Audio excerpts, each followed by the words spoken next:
Hey, everybody, welcome back to another episode of the Strategy Game Podcast. I'm your host, Lauren Shippey. And today I wanted to share a little bit about the process of cleaning out my closet this week. It sounds a bit silly and surface level, but as always, as I was actually going through the process of cleaning things out, it revealed something deeper to me. And I wonder if you can think of an example or a time where you were doing something pretty simple and it actually did some kind of work in you on the inside. That's exactly what happened. So I actually didn't even think that I needed to clean out my closet, but I kind of got on this kick of cleaning everything out that I own. And after being in our house for, I don't know, maybe 8+ years, there's things in there that are kind of hiding in drawers that I hadn't even realized. And as I got into it, I just realized that there were so many other things, and I thought I was organized, and I realized that I wasn't as organized as I thought I was. And there was still so much beyond the surface. So fast forward to my closet. I really didn't think I needed to clean it out. I consider myself somewhat of a minimalist. And as I got started, I realized that that there was a lot in there that was hiding that I just hadn't accounted for. And I think this relates to the bigger picture of how we have so many layers of noise in our world, and every layer matters. So I think that in this coming season, we're going to have to get more diligent about seemingly frivolous things like cleaning out our closets, to be able to clear space in our minds and our hearts for new visions, new life, and how we want to move through each and every day.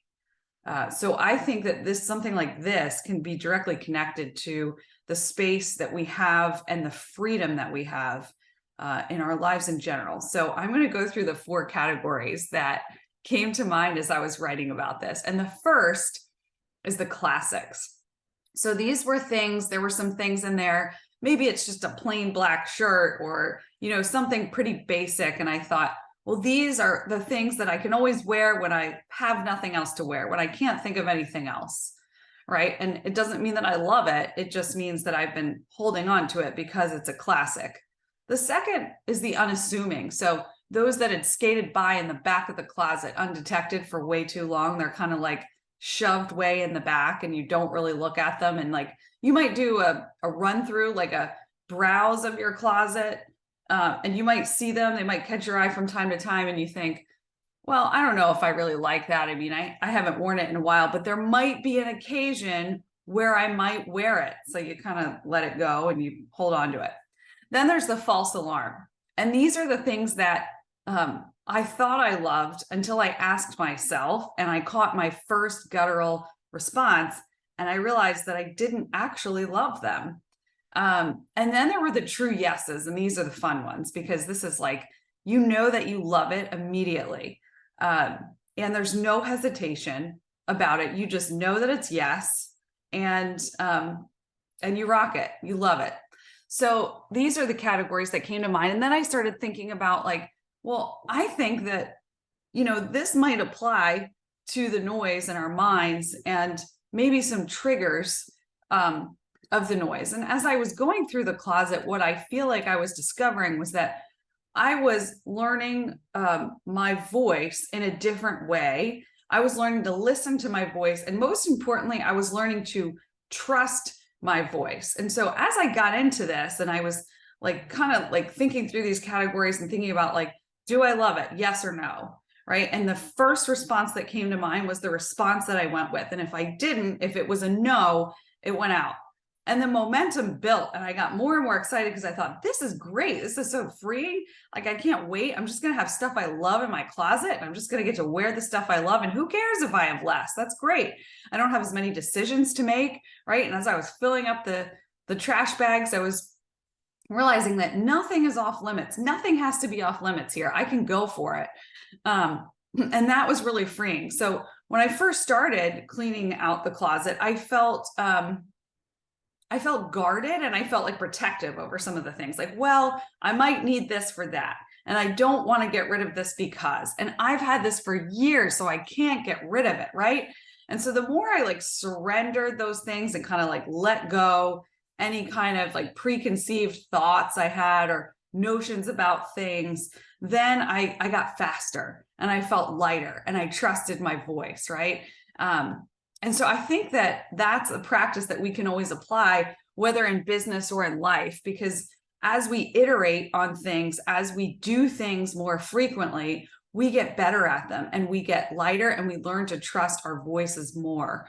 And we learn our own voice. And that's very important, especially in the business environment and in leadership, because if you don't know your own voice, then you can't effectively lead others and lead teams. And so as I was thinking about this, I was thinking about the fact that we all are invited into this process. We all can clear noise in our minds. And so I've got some questions for you as you think through this. This can be the activation for this episode.